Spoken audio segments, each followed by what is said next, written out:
নমস্কার, আমার নাম দীপাঞ্জলি কর্মকার। কবি শঙ্খ ঘোষের লেখা কবিতা মিথ্যে কথা। শঙ্খ ঘোষ। লোকে আমায় ভালোই বলে, দিব্যি চলন সই। দোষের মধ্যে একটু নাকি মিথ্যে কথা কই। ঘাট ছিলাতে যাবার পথে ট্রেন ছুটছে যখন, মায়ের কাছে বাবার কাছে করছি বকম বকম।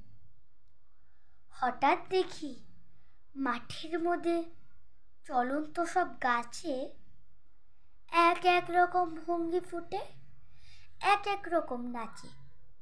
ও মা, দেখো নৃত্যনাট্য। যেই বলেছি আমি, মা বউকে দেয়, বড্ড তোমার বেড়েছে